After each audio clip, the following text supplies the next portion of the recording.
a Operação Fraternos.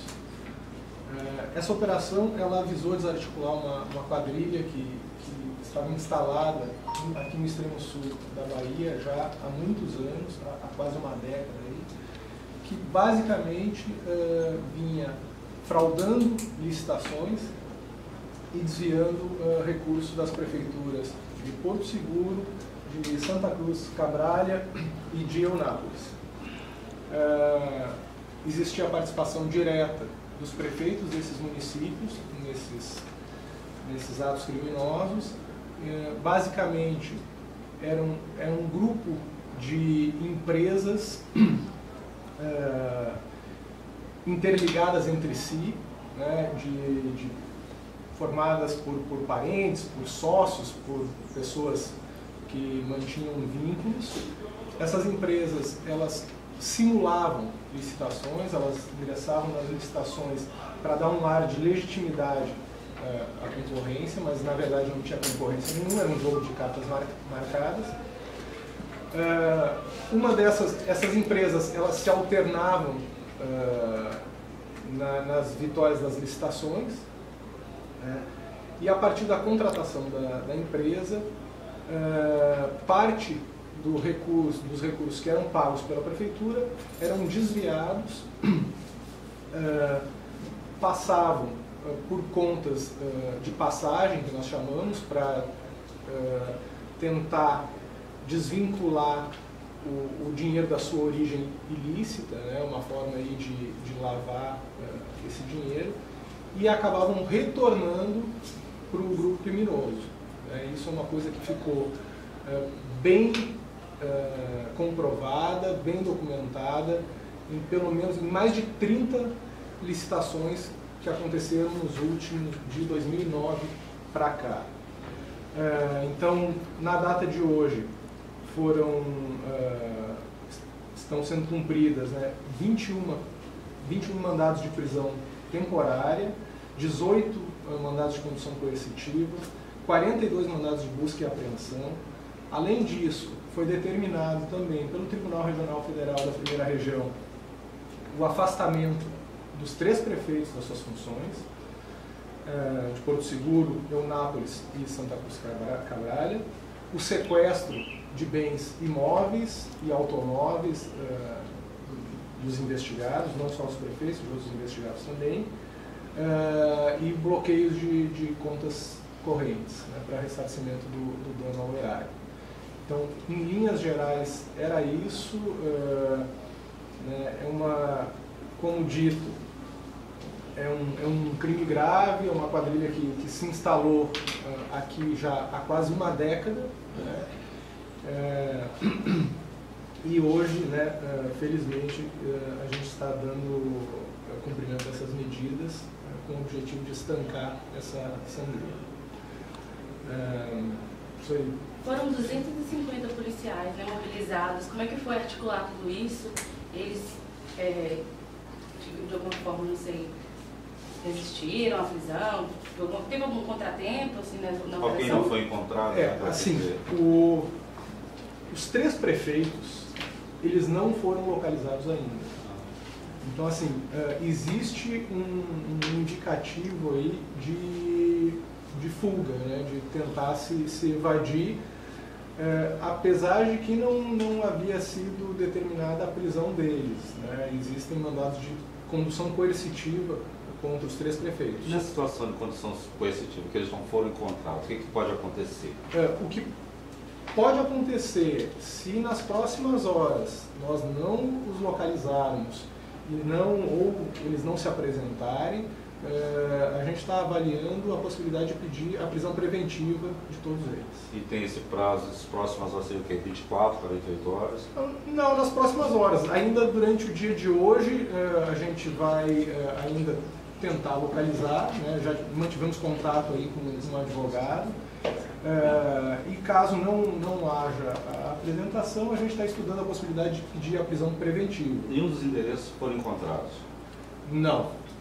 Eles não estavam nas suas casas. Tem outra pergunta. Se a Polícia Federal descobriu que a LTX construtora de propriedade do marido da prefeita, no caso esse é o prefeito de Eunápolis, Não, a gente não pode fazer essa ligação. A gente não pode afirmar que ele é proprietário da empresa. A LTX, né? O que a gente pode afirmar é que sim, a LTX transfere recursos para pessoas que colaboram na ocultação desse dinheiro para dificultar a identificação da origem ilícita dos recursos e que posteriormente esses recursos são repassados a uma empresa pertencente a um dos investigados agentes políticos. Né? Minha próxima pergunta pode ser para o controlador, porque tem a ver com o dinheiro público. Se as investigações incluem patrocínio de festas por parte da Petrobras, ela patrocina eventos, né?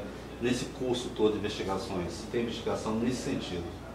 Alguns contratos já foram mapeados, algumas licitações tem como objeto a contratação de bandas para festas, né? Assim, a origem do recurso ainda vai ser identificada quando tiver posse desse contrato, para ver qual a fonte utilizada para pagamento desses contratos aí.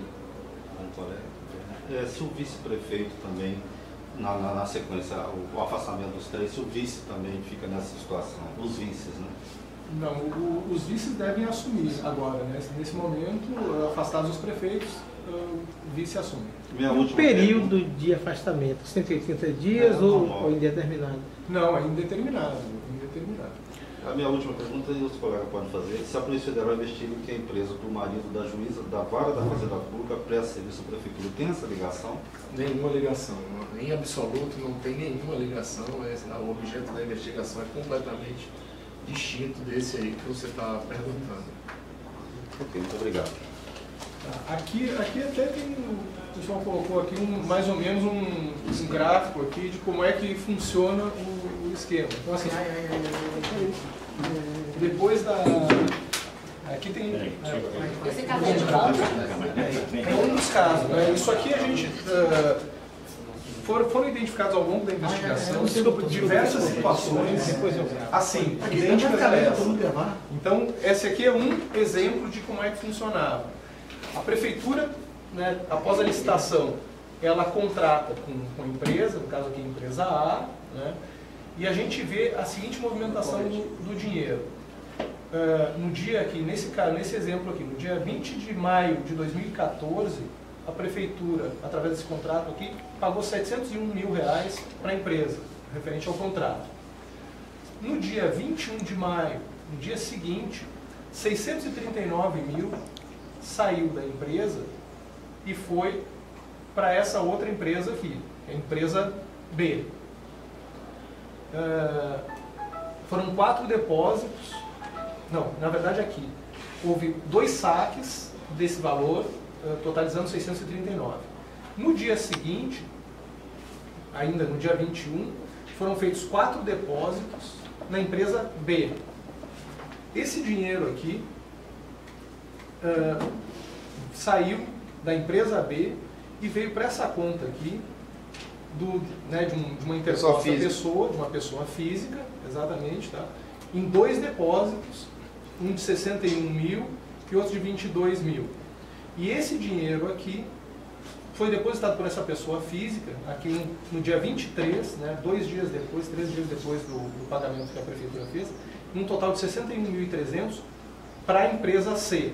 Então, o dinheiro faz todo um caminho aqui e vem parar na empresa C, que casualmente é do atual prefeito de Santa Cruz Cadrara, que é irmão da prefeita de Porto Seguro. Então, aqui fecha o ciclo exatamente. Se vê aqui que o dinheiro que chega, né, o dinheiro que chegou até aqui, 61.300, não é o total daquele valor.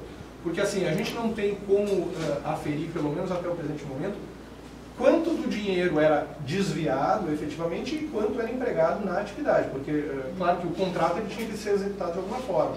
Então era parte que era desviada. Nesse exemplo aqui a gente vê, caso, sem dúvida aqui, que 61 mil reais voltaram, né, para o esquema criminoso. Em todos esses desvios aí, doutor, chega ao valor de 200? Não, 200 milhões era o total dos contratos. Dos contratos. Esses são 32, né? Mas esse, mais ou menos, 33 contratos. Esse é o organograma do esquema, né? Isso. Que vocês conseguiram montar. Isso aqui é o organograma da lavagem do recurso. Da maneira como esse recurso era devolvido, era desviado, no caso, para essa empresa aí, né? Na verdade, você tem vários delitos investigados, esse é apenas um deles, né? Em Belo Horizonte, qual a relação à empresa lá? Porque a operação aconteceu simultaneamente lá também, né? Isso. Nós identificamos através de operadores financeiros comuns que empresas que atuam em ramos completamente distintos faziam remessas de recursos para pessoas, para as mesmas pessoas. Então, indicando que aquele recurso especificamente não estava ligado a qualquer tipo de atividade econômica específica, ou construção, enfim. Então, a gente tem pessoas que atuam no ramo de alimentação, de software, de construção civil, transferindo recursos para os mesmos operadores financeiros que posteriormente transferiam para essas empresas que faziam a lavagem de dinheiro. Falar de empresa do transporte escolar, tem ligação com aquela outra operação que vocês deram a mesma coletiva aqui? Não. Não.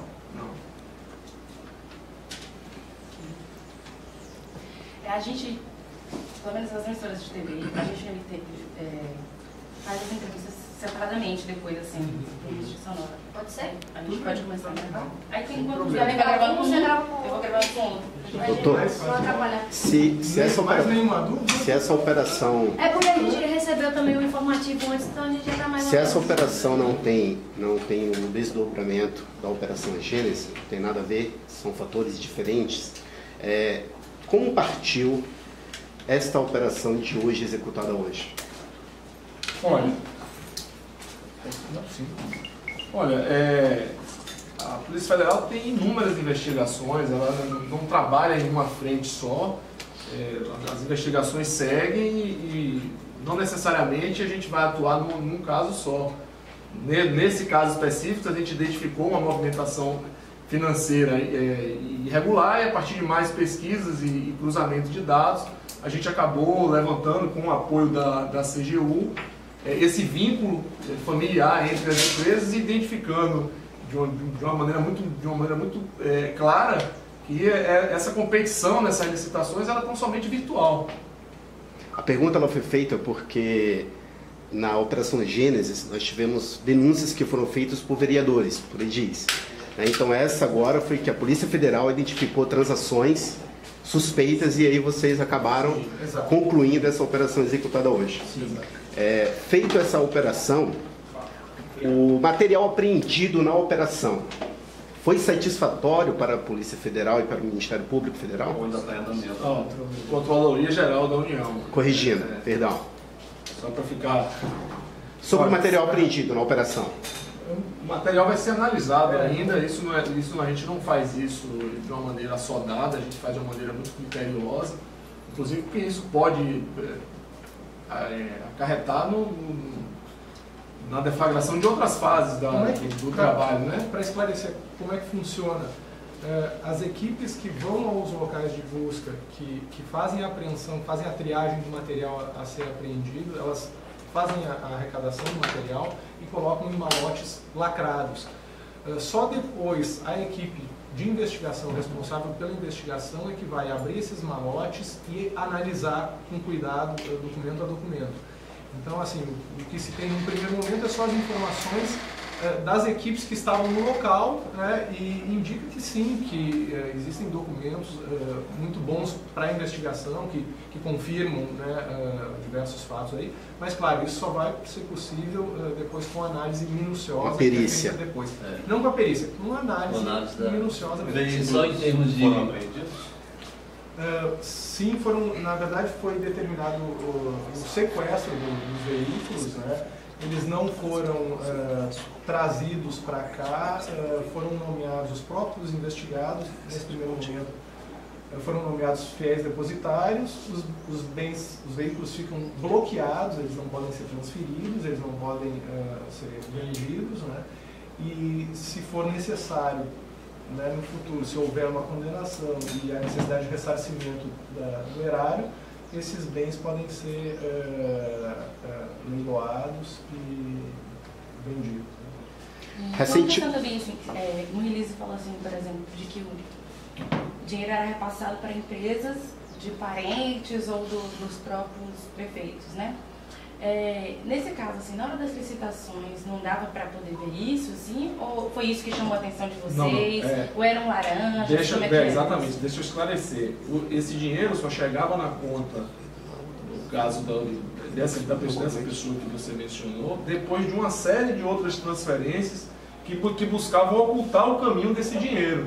Então as empresas que participavam das licitações e seus sócios não tinham vinculação alguma aparente com os agentes políticos necessariamente. Somente após a quebra de sigilo bancário, a análise desses dados financeiros é que foi possível fazer essa vinculação, né? A gente rastreou todo o caminho desse dinheiro até chegar nessas pessoas.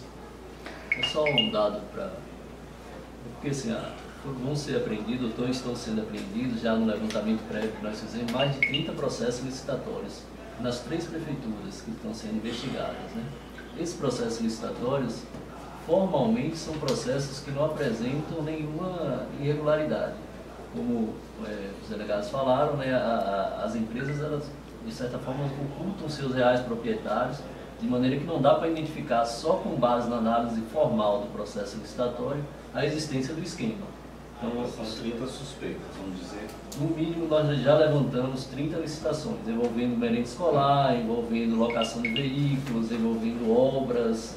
Então, todas essas licitações agora vão passar por uma análise, né, um pente fino dos auditores lá da CGU, em parceria com a Polícia Federal. Só para deixar bem claro com relação à suspeita, não, a gente afirma, é uma afirmação, todas essas licitações foram fraudadas. Todas elas. As 33. Todas foram. Por quê? São as mesmas empresas que nós identificamos, né, através da investigação, que elas têm relação entre si, né, são de parentes, são de ex-sócios, são de laranjas, elas... Só um parênteses assim, a quase totalidade são parentes e pessoas ligadas a esses parentes concorrendo entre si. Em alguns casos, a gente percebe que empresas não ligadas à atividade de construção civil transferindo recursos para pessoas ligadas à empresa de construção civil, indicando que, na verdade, aquele era tão somente um operador financeiro do esquema. Aquele fluxo de recurso indo para esse operador de empresas que nada tem a ver com construção civil é que indicam justamente que foi pago propina também por essas empresas pertencentes a essas outros esses ramos de atividade. Para ficarem calados, tipo assim. Em alguns casos foi identificado o seguinte, transferências, assim, por exemplo, tem 5 empresas concorrendo, 3 dessas do esquema e outras 2 que em tese não teriam envolvimento. Depois se identificou a transferência de valores da empresa vencedora para essas empresas que perderam. Assim, isso pode indicar várias coisas, pode indicar uma subcontratação ou pode indicar mesmo um pagamento para que aquela empresa se retirasse ou perdesse, exatamente, ou que aquilo ali fosse um pagamento para que aquela empresa só tivesse participado formalmente, só para utilizar, só para fazer figuração. Então, assim, isso agora vai ser aprofundado. A razão, né, o motivo desses pagamentos, que são totalmente... não tem explicação lógica, né? Então, a partir agora das prisões, das condições coercitivas, da análise desse material, né, vai ser possível identificar, afinal, por que havia esses pagamentos. Esse mandato de busca e apreensão partiu da Justiça Federal, né? Sim, uma Tribunal da Primeira Região. Outra questão também, assim, desses 21 mandados de prisão, dos 18 de coercitivas, todos foram cumpridos? Não. Ou só os 3 do prefeito que não foram cumpridos? Não, outras pessoas também que eram objeto dessas medidas cautelares também não foram localizadas. Pode dizer pelo menos a quantidade, doutor? Foram quase todos. Foram quase todos. Dos mandados de prisão, me parece que só 4 não foram cumpridos. 4 não. Uhum. E os prefeitos estavam no mandado de prisão ou na condução? Condução coercitiva. Confirmando que eles não foram localizados. Não foram localizados. Uma vez que os gestores, o prefeito Robério, a prefeita Cláudia Oliveira e o prefeito Agnello, que eles não são localizados nos endereços locais deles. É de praxe da Polícia Federal, em quanto tempo consideraram-os como foragidos? Não, eles não estão foragidos porque não existe mandado de prisão expedido contra eles, né? Existe uma necessidade de ouvi-los para esclarecer os fatos e, sim, a ausência pode ser considerada uma tentativa de de interferir nas investigações, mesmo porque algumas pessoas já foram ouvidas, outras ainda estão para ser localizadas, e isso vai ser aferido pela equipe da investigação, né, se existe uma participação ativa dos prefeitos em interferir nas investigações. E caso detectado, né, essa tentativa, nós podemos sim representar pela expedição do mandado de prisão preventiva, né, contra os... Mas não tem prazo. Não tem prazo. A gente vai analisar o material e aí depende das circunstâncias. Essa avaliação que está sendo feita, na verdade, assim, a Polícia Federal representou pela prisão preventiva dos 3 prefeitos. Foi pedida a prisão. O desembargador que analisou é que entendeu, né, que não seria o caso e determinou a condição coercitiva. Então, assim, existe a necessidade de se trazê-los até a delegacia para que sejam ouvidos e que esclareçam esses fatos. Existe um mandado de condição coercitiva. A partir do momento que eles estão se furtando a que esse mandado de prisão de condição coercitiva seja cumprido, eles dão margem a que isso possa ser interpretado como uma obstrução à investigação. E aí a gente pode, possivelmente fará, se eles não aparecerem, representar pela prisão preventiva, né, e claro, vai ser submetido aí ao Tribunal Regional Federal.